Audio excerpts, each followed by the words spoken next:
Hi అండి. ఇది వచ్చేసి దీని ముందు వీడియో అప్లోడ్ చేశాననమాట.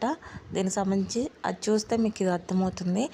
ఏదైతే మేము గుడికి శివాలయానికి బయలుదేరామో గుడి ఎంట్రన్స్లోనే చిన్న వినాయక స్వామి ఉంటే అక్కడ దర్శనం చేసుకొని లోపలికి స్టార్ట్ అయ్యామండి. కొండల్లోంచి ఉంటున్నాయి మెట్లు. చూస్తుంటే మెట్ల మీద అదంతా కూడా పెయింటింగ్స్ ముగ్గులతో వేశారు. ముగ్గులన్నీ పెయింటింగ్స్తో వేశారు, చాలా బాగా వేశారు. అలా నడుచుకుంటూ కిందకి వెళ్ళాలన్నమాట. ఇంకా పల్లెటూరులో తెలిసిందే కదండి, అసలు పలకరిస్తూనే ఉంటారనమాట. అదేమి ఆప్యాయతలో కానీ మనకు ఒకళ్ళు తెలిసిన వాళ్ళు ఉన్నా తెలియకపోయినా ఏం బాగున్నారా, తిన్నారా, ఎప్పుడు వచ్చారు అనేది ఖచ్చితంగా పలకరిస్తారండి. ఆ మర్యాదలు అవన్నీ కూడా నిజంగా పల్లెటూరులో బాగా కనిపిస్తాయి.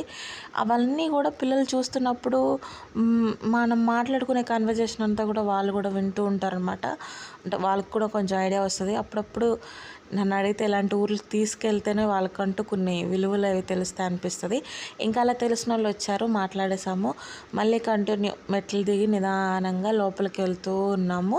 అది వెళ్ళంగానే చిన్న ఆంజనేయ స్వామి టెంపుల్ చిన్నది ఉంది.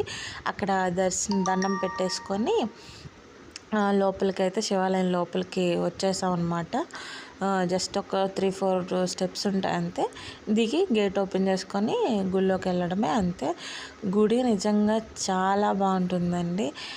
మనకి నార్మల్గా సిటీస్లో ఉండే గుళ్ళ కన్నా కూడా నాకు ఇట్లా నేచర్తో కూడుకున్న గుళ్ళు అంటే ఇంకా బాగుంటాయి. ఎందుకంటే అది ఇంకా తెలియని మంచిగా అనిపిస్తుంది అన్నమాట నాకైతే ఈరోజు మాత్రం చాలా ప్రశాంతంగా అనిపించింది.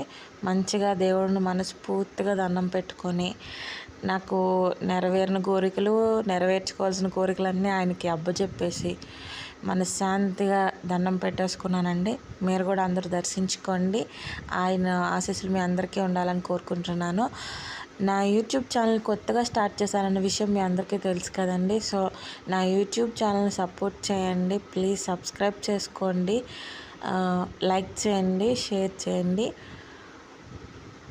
అలా దర్శనం చేసుకొని మేమందరం కూడా మంచిగా ఫొటోస్ అవి దిగేసి ఇంకా బయటకు వచ్చేస్తూ ఉన్నాం. ఇప్పుడు చేస్తున్న గుళ్ళో ఉన్నంతసేపు మాత్రం చాలా బాగున్నది. చాలా